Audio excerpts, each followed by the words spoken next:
이사야 13장부터 23장까지는 이방 나라를 향한 하나님의 심판의 말씀이 기록되어져 있습니다. 오늘 본문 13장은 1절에 기록되어 있는 것처럼 바벨론을 향한 하나님의 심판입니다. 이방을 향한 하나님의 심판, 이 의미는 하나님은 이스라엘만의 하나님이 아니라 온 세상의 하나님이시다 하는 것을 선언하시는 내용입니다. 이스라엘 백성들은 하나님은 우리만의 하나님이라고 생각을 했죠. 그러나 하나님은 나는 이스라엘만의 하나님이 아니라 온 세상을 주관하고 통치하는 만왕의 왕이다. 자, 이 말씀을 선포하시면서 이방을 향한 심판을 선언하시는데 가장 먼저 하나님의 심판대 앞에 서는 민족이 바벨론입니다. 바벨론이 얼마나 처절하게 심판을 받는지 그 내용이 6절부터 22절까지 아주 적나라하게 기록이 되는데 몇 구절만 한번 읽어보겠습니다. 6절부터 한번 보시죠. 너희는 애곡할지어다. 여호와의 날이 가까웠으니 젖는 자에게서 멸망이 임할 것이미로다. 7절. 그러므로 모든 손에 힘이 풀리고 각 사람의 마음이 녹을 것이라. 그들이 놀라며 괴로움과 슬픔에 사로잡혀 해산이 임박한 여자같이 고통하며 서로 보고 놀라며 얼굴이 불꽃 같으리로다. 14절. 그들이 쫓긴 노르나 모은 자 없는 양같이 각기 자기 동족에게로 돌아가며 각기 본향으로 도망할 것이나 만나는 자마다 창에 찔리겠고 잡히는 자마다 칼에 엎드러지겠고 그들의 어린아이들은 그들의 목전에서 메어침을 당하겠고 그들의 집은 노략을 당하겠고 그들의 아내는 욕을 당하리라. 19절. 열국의 열왕이요 갈대아 사람의 자랑하는 놀이개가 된 바벨론이 하나님께 멸망당한 소돔과 고모라 같이 되리니 그곳에 거주할 자가 없겠고. 21절. 오직 들짐승들이 거기에 엎드리고 부르짖는 짐승이 그들의 가옥에 가득하며 그의 궁성에는 승냥이가 부르짖을 것이요 화려하던 궁전에는 들깨가 울 것이라. 그의 때가 가까우며 그의 날이 오래지 아니하리라. 자, 지금 몇 구절만 읽었지만 이 말씀들을 쭉 보시면 바벨론은 그냥 하나님의 심판을 받았다 이 정도가 아니라 바벨론에 거주하던 모든 생명은 단 한 사람도 남지 않을 만큼 완전한 멸망의 심판을 받았다 하는 것이 그 내용입니다. 마치 소돔과 고모라처럼 모든 생명이 말살되는 심판을 받습니다. 22절 하반절에 기록되어 있는 것처럼 그날은 가깝고 오래 걸리지 않을 것이다. 자, 그러니까 이제 바벨론은 이제 곧 이렇게 심판을 받아 멸망하게 될 것이다 하는 거죠. 근데 문제는 이 말씀이 선포된 이후로 바벨론이 진짜 이렇게 망했는가? 그렇지가 않습니다. 이 말씀이 선포된 이후로 바벨론이 점점 약해져서 사라져간 것이 아니라 오히려 바벨론은 점점 더 강성해져서 세계를 지배하는 대국이 되었습니다. 심지어 이 바벨론에 의해 이스라엘 민족은 망하고 70년 동안 바벨론 포로 생활을 하게 되죠. 아니, 바벨론 멸망의 날이 지금 가까웠다면서요. 근데 100년이 넘도록 바벨론은 멸망한 것이 아니라 점점 더 강성해집니다. 한 세대를 30년이라고 볼 때 무려 3세대가 지났어도 바벨론은 망할 기색을 보이지 않습니다. 점점 더 강성해져 갑니다. 그렇다면 이사야 선지자가 받은 이 계시가 잘못된 것일까요? 그런 거 아니죠. 이사야 선지자는 세상의 끝날을 보았습니다. 다시 6절 말씀을 보시죠. 너희는 애곡할지어다. 여호와의 날이 가까웠으니 젖는 자에게서 멸망이 임할 것이미로다. 바벨론이 언제 멸망한다고요? 여호와의 날에 멸망을 합니다. 그러면 이 여호와의 날은 언제인가? 구약 성경의 여호와의 날이란 하나님이 약속하신 다윗의 후손, 그 메시아가 오시는 날이 바로 여호와의 날입니다. 근데 여기까지만 말씀을 드리면 그 메시아 오셨잖아요. 2000년 전 예수님 이 땅에 오시지 않았습니까? 근데 예수님 이 땅에 오셨을 때 바벨론을 멸망시켰나요? 아니요. 예수님은 십자가에 달려 죽으셨습니다. 그럼 대체 이게 무슨 이야기인가? 이사야가 본 것은 예수님 다시 오시는 재림의 날입니다. 예수님의 초림, 예수님이 첫 번째 이 땅에 오셨을 때는 십자가에 죽기 위해 이 땅에 오셨습니다. 십자가의 죽음으로 자기 백성들을 구원해 내기 위해 예수님께서 오셨고, 예수님이 다시 오시는 재림의 날은 이 세상을 심판하는 심판의 날입니다. 그래서 예수님 다시 오시는 그 재림의 날, 이 세상을 성경이 뭐라고 부르나요? 바벨론이라고 부르죠. 요한계시록 14장 8절 보십시오. 또 다른 천사 곧 둘째가 그 뒤를 따라 말하되 무너졌도다 무너졌도다 큰 성 바벨론이여. 18장 2절에서도 힘찬 음성으로 외쳐 이르되 무너졌도다 무너졌도다 큰 성 바벨론이여. 그러니까 지금 우리가 살고 있는 이 세상이 바로 바벨론입니다. 그리고 이 세상, 이 바벨론은 예수 그리스도 다시 오시는 그 여호와의 날 심판을 받습니다. 이사야 선지자가 바로 이걸 본 거죠. 물론 역사적 바벨론의 멸망도 부분적으로 포함하고 있지만, 그러나 궁극적으로는 이 세상의 멸망의 날, 그날에 대한 말씀이 오늘 본문 이사야 13장의 말씀입니다. 그래서 오늘 본문을 보시면 바벨론이 멸망하는데 그날 어떤 일이 일어나는가 한번 보십시오. 10절, 하늘의 별들과 별 무리가 그 빛을 내지 아니하며 해가 돋아도 어두우며 달이 그 빛을 비추지 아니할 것이로다. 13절, 그러므로 나 만군의 여호와가 분하여 맹렬히 노하는 날에 하늘을 진동시키며 땅을 흔들어 그 자리에서 떠나게 하리니. 10절과 13절의 말씀을 보니까 여호와의 날에는 하늘의 해와 달과 별이 그 빛을 잃어버리고 온 땅이, 하늘과 땅이 진동을 한다 그럽니다. 이거 어디서 많이 들어본 말씀 아닙니까? 요한계시록에 기록되어 있는 종말의 날에 일어날 현상들입니다. 요한계시록 6장 12절 보십시오. 내가 보니 여섯째 인을 떼실 때에 큰 지진이 나며 해가 검은 털로 짠 상복같이 검어지고 달은 온통 피같이 되며 하늘의 별들이 무화과 나무가 대풍에 흔들려 설익은 열매가 떨어지는 것 같이 땅에 떨어지며. 요한계시록 8장 12절에서도 같은 내용이 반복이 됩니다.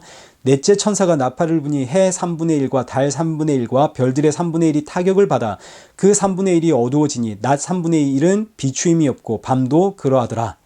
요한계시록에서 종말을 설명할 때 이사야 13장에 기록되어 있는 말씀과 똑같은 말씀을 하십니다. 하늘의 해와 달과 별이 그 빛을 잃고 땅에 떨어지더라.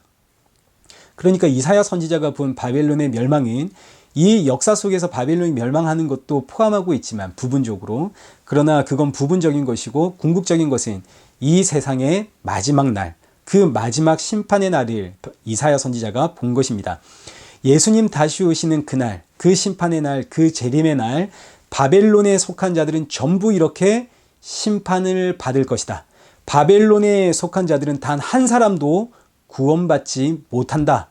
그러면 이제 이 바벨론이 이렇게 심판을 받는 이유를 알아야겠죠. 대체 바벨론은 왜 하나님의 심판을 받는가? 이들의 죄와 이들의 악은 무엇인가? 11절에 이렇게 기록하고 있습니다. 내가 세상의 악과 악인의 죄를 벌하며 교만한 자의 오만을 끊으며 강포한 자의 거만을 낮출 것이며. 하나님께서 바벨론의 악과 죄를 심판하시는데 그 악과 죄는 바로 교만입니다. 바벨론이 심판을 받는 이유는 교만했기 때문에. 지금 우리가 살아가고 있는 이 선악체계에서 교만이 무슨 그렇게 심판받을 죄인가 싶지만, 그러나 성경은 교만이란 죄 중에 죄다라고 이야기를 합니다. 아담과 하와가 에덴 동산에서 쫓겨난, 하나님으로부터 끊어진 그 근본적인 이유는 바로 교만 때문입니다. 창세기 3장 5절에 교만을 이렇게 이야기를 합니다. 너희가 그것을 먹는 날에는 너희의 눈이 밝아져 하나님과 같이 되어 선악을 알 줄 하나님이 아심이니라. 하나님처럼 되고 싶은 욕망이 바로 교만입니다. 그 교만, 그 결과 아담과 하와는 하나님으로부터 끊어지고 에덴 동산에서 쫓겨남을 당하죠. 그 이후로 태어나는 모든 아담의 후손은 선악과를 먹고 태어났기 때문에 이 교만의 죄를 가지고 태어납니다. 그래서 내가 하나님이다. 하나님이 없어도 나는 잘 살 수 있다. 나를 사랑하고 내 행위를 자랑하고 내 행위의 가치를 두고 내 이름을 높이고 내 힘으로 살아가고, 이게 전부 다 바벨탑을 쌓아 올리는 이야기요, 교만에 대한 이야기입니다. 우리가 자녀들에게 공부시킬 때 너 그래서 뭐 될래? 공부 좀 해라. 그 이야기는 결국은 너 나중에 네 힘으로 네가 살아야 되는데 너 공부 좀 해라, 이 이야기 아닙니까? 하나님의 힘이 아니라 네 힘으로 살아야 된다는, 우리는 그 교육을 끊임없이 자녀들에게 전달하죠. 이게 바로 교만입니다. 이 세상에서 성공하고자 하는 것, 이를 위해서 노력하는 것, 이 세상에서 살아가기 위해서 힘쓰고 애쓰는 것, 이거 전부 다 교만에서 오는 죄입니다.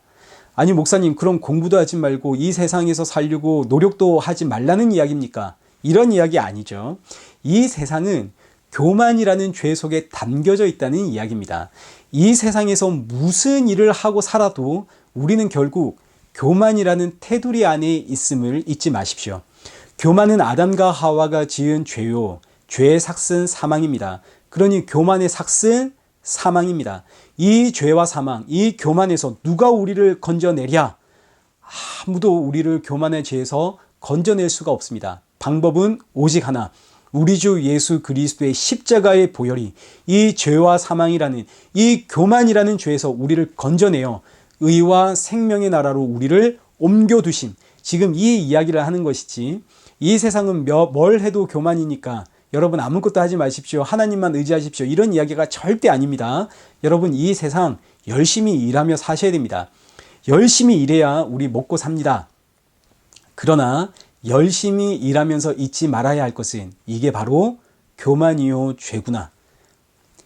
이걸 알 때 비로소 나는 예수님 외에는 소망이 없는, 예수님 외에는 답이 없는 인생이구나, 이걸 깨닫게 되는 거죠. 바벨론은 교만이라는 죄로 인해 하나님의 심판을 받습니다. 그리고 이 교만이라고 하는 죄는 물질과 연결되어집니다.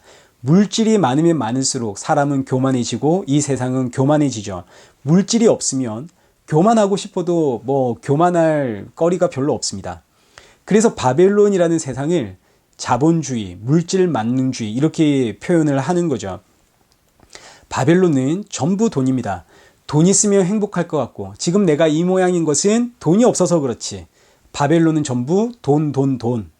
저도 지금 이 바벨론에서 살아가고 있기 때문에 저도 돈 하며 살아가고 있습니다. 여러분은 다르십니까? 우리 다 똑같죠? 우리 다 돈 하고 살아가고 있습니다. 돈 이꼴 교만입니다. 우리가 얼마나 이 교만을 사랑하며 살아가고 있는지. 그래서 하나님께서 이 교만한 바벨론을 심판하시는데 이때 누구를 보내는지 한번 보십시오. 17절.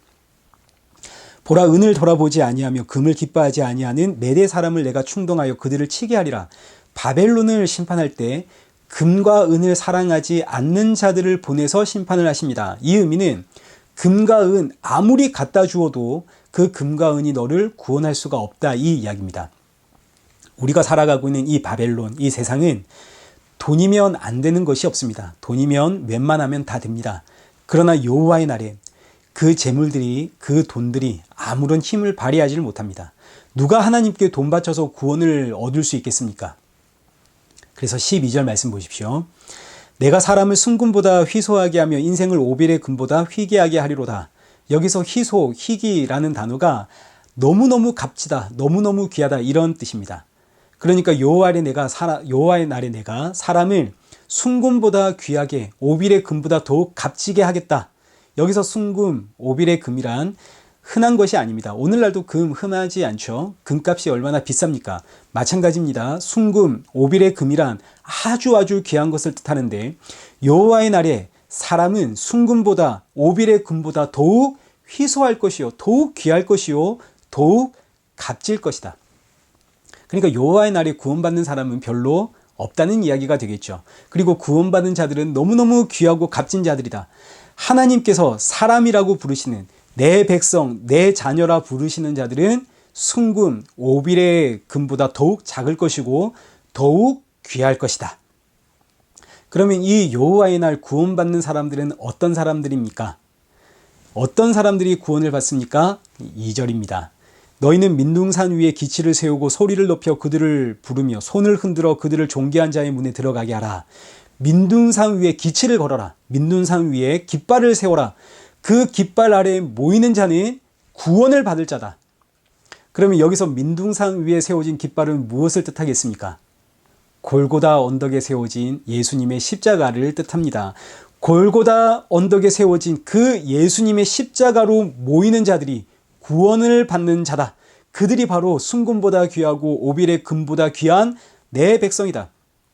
3절에 기록되어 있는 것처럼 그들은 내가 기뻐하는 용사고, 4절 그들은 나의 군대다.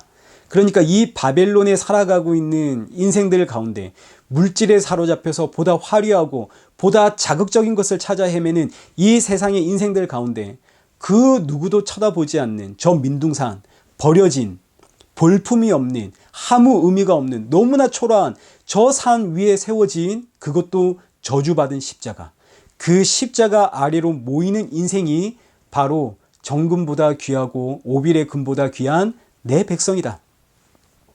근데 보십시오. 사람은 아무도 저 민둔산에 세워진 기치, 저 십자가 아래로 모일 인생은 아무도 없습니다. 누가 좋아하겠습니까? 저 십자가는 죽음의 상징 아닙니까? 저주의 상징입니다. 저기 가면 내가 죽습니다. 그래서 아무도 그곳으로 갈 자가 없는데, 그래서 성령님이 이 땅에 오셔서 하나님이 성령을 보내셔서 성령에 사로잡힌 인생은 이 민둥산에 세워진 십자가로 끌려오게 되어집니다. 우리는 다 그렇게 끌려온 인생들입니다. 그래서 예수님 십자가에 달리기 전 제자들에게 뭐라고 하셨냐면, 요한복음 12장 32절, 내가 땅에서 들리면 모든 사람을 내게로 이끌겠노라. 내가 땅에서 들리면, 내가 십자가에 달리면 그 뒤에 어떻게 하겠다고요?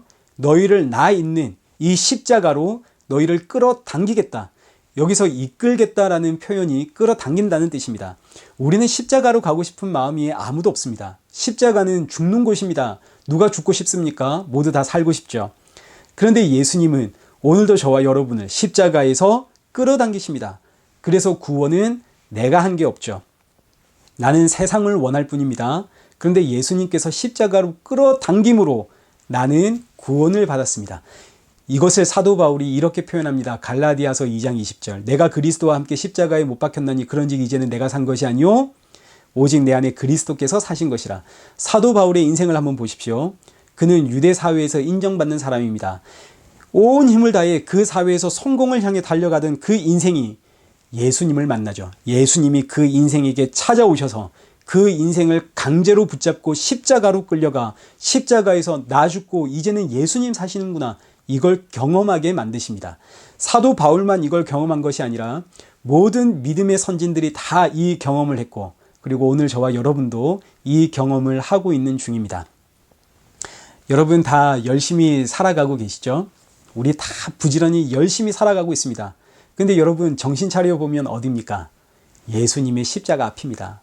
여러분 다 자존심 내려놓지 못하고 누가 나를 건드리면, 누가 날 찌르면 발끈하시죠? 저도 그럽니다. 그런데 정신 차려 보면 어느새 나는 죽었고 예수님 사시는 것, 이거 우리 경험하며 살아가고 있습니다. 그러니 본문 2절에 민둔산 위에 기치를 보며 나아가는 사람들은 전부 다 자기 의지로 나아가는 사람들은 아무도 없습니다. 전부 하나님의 은혜로 예수님께 끌려, 성령님께 끌려 여기 온 사람들입니다. 이 바벨론에서 끌려 나와 십자가 앞에 서게 된 사람들, 그러니 하나님 나라에 들어간 하나님의 백성들은 이 은혜 말고는 자랑할 것이 없습니다. 할 말이 없죠. 다른 말은 할 수가 없습니다. 내가 받은 구원은 내가 노력해서 쟁취해낸 것이 아닙니다. 나는 그저 온 힘을 다해 바벨론에서 살고 싶었을 뿐입니다. 그런데 성령에 끌려서, 예수님께 끌려서 여기까지 왔습니다. 그래서 하나님의 나라는 나를 끌고 오신 예수님, 그 십자가만을 자랑하는 것. 그래서 교회를 하나님의 나라의 모형이라고 하는 거죠. 교회는 하나님의 나라, 천국의 모형입니다. 왜일까요? 교회는 예수님의 십자가만을 자랑하는 곳이거든요. 그래서 교회 꼭대기에 뭐가 세워져 있습니까? 십자가가 세워져 있습니다. 십자가 아래에 모여서 그 십자가의 예수님만 찬양하며 그 은혜를 나누는 곳, 그것이 교회요. 그곳이 바로 천국입니다. 이 귀한 은혜를 깊이 묵상하십시오. 이 은혜를 깊이 묵상하며 하나님으로부터 기름 부음을 받은 그리스도인으로서 우리 주님 다시 오시는 그날까지 십자가의 증인으로 살아가는 저와 여러분 되시길 축원합니다.